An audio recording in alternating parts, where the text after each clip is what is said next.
Ecological निके की इस नई क्विज में आप सबका हार्दिक स्वागत है। In ecology, Iceland means for. The term Iceland means any isolated habitat. The peaks of mountains, springs in the desert, they are all isolated habitats. So the places which are actually the isolated habitats, like the peaks of mountains or the springs in the desert, they are all considered as the Iceland. They are ecological Iceland actually. So the correct answer is option D, all. Any ecology, in ecology, Iceland means any isolated habitat, peaks of mountains, springs in desert, all. Option D, all is correct. Second question belongs to on the basis of Lotka-Volterra model, the losers of competitive interactions can be predicted. जो लोग interactions में out of competition हो जाते हैं, they are termed as the losers, and the losers of competitive interactions can be predicted. इनका पता लगाया जा सकता है।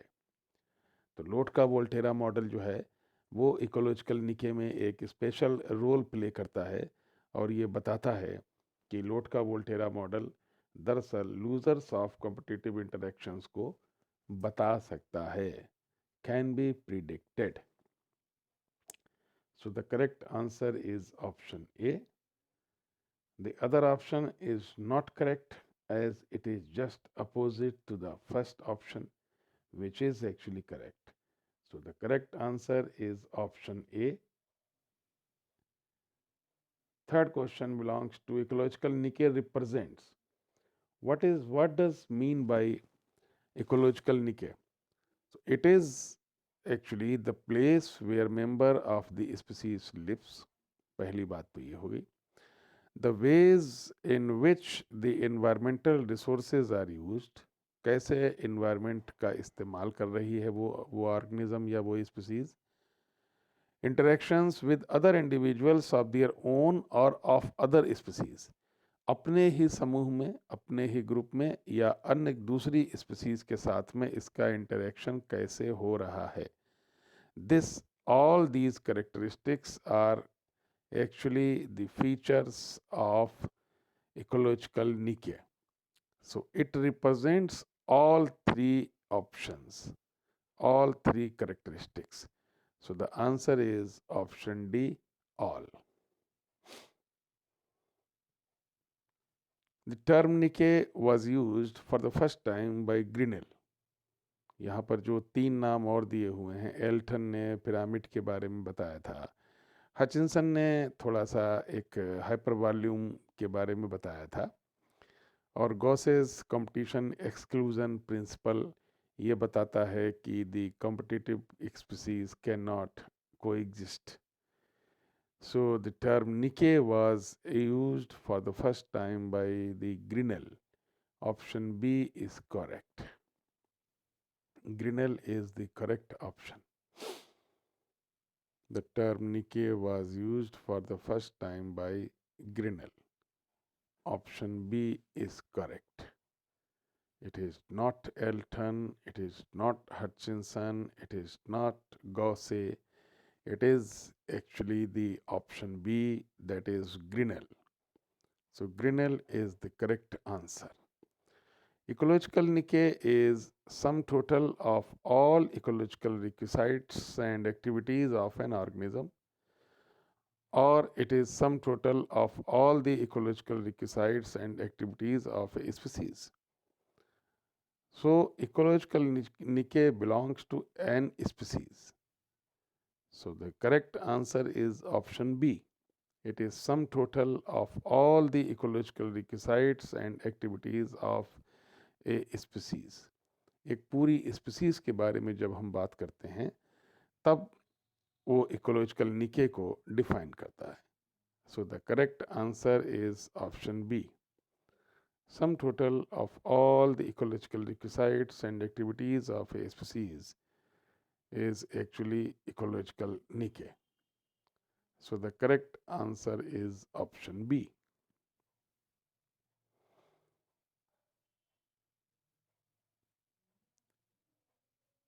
Grinnell's version of concept is now called as spatial और habitat निके. एक्चुअली निके के 3 डायमेंशंस हैं. पहला है हैबिटेट निके और स्पेशियल निके, दूसरा है ट्रॉफिक निके और तीसरा है एन डायमेंशनल हाइपर वॉल्यूम निके. ये तीनों चीज़ें मिलकर के बनते हैं इकोलॉजिकल निके. तो ग्रिनल ने जो अपना वर्जन दिया था, यानी ग्रिनल ने जो अपनी बात कही थी, that was actually that belongs to spatial और हैबिटेट निके. यानी हैबिटेट निके के बारे में उन्होंने बताया था. इसका मतलब ये हुआ कि जो एन डायमेंशनल हाइपर वॉल्यूम निके है या ट्रॉफिक निके है, ये ग्रिनल के वर्जन से अलग है. तो Grinnell's version of concept is now called as spatial और habitat niche. Option D is correct. Elton's version of concept of niche is now known as trophic niche. Elton ने जो अपने निके की बात की थी, तो उन्होंने फूड के ट्रॉफिक लेवल से संबंधित बात की थी. इसलिए एल्टन का जो वर्जन है उसको हम बोलते हैं ट्रॉफिक निके. तो ट्रॉफिक निके की जब हम बात करते हैं तो हम बात करते हैं एल्टन्स वर्जन ऑफ कॉन्सेप्ट ऑफ निके. जैसे कि अभी हमने हैबिटेट निके की बात की थी, तो वो ग्रिनल्स का वर्जन था. लेकिन हम जब एल्टन्स के वर्जन की बात करते हैं, उन्होंने निके के किस वर्जन को बताया, तो उन्होंने ट्रॉफिक निके के बारे में बताया. तो निके के जो 3 एस्पेक्ट्स हैं, जो 3 डायमेंशन हैं, उसमें जो ग्रिनल्स वर्जन है वो हैबिटेट निके है, और जो एल्टन्स वर्जन है वो एक्चुअली ट्रॉफिक निके कहलाता है. So option C is correct. Hutchinson described N dimensional hypervolume niche. अब ये बात क्लियर हो गई आपके सामने कि ग्रिनल्स का वर्जन है हैबिटेट निके, एल्टन्स का वर्जन है ट्रॉफिक निके, और हचिंसन का वर्जन है एन डायमेंशनल हाइपर वॉल्यूम निके. तो यहाँ पर ये एकदम क्लियर हो गया. तीनों वर्जन आपके सामने आ गए. इकोलॉजिकल निके टर्म दिया था ग्रिनल ने.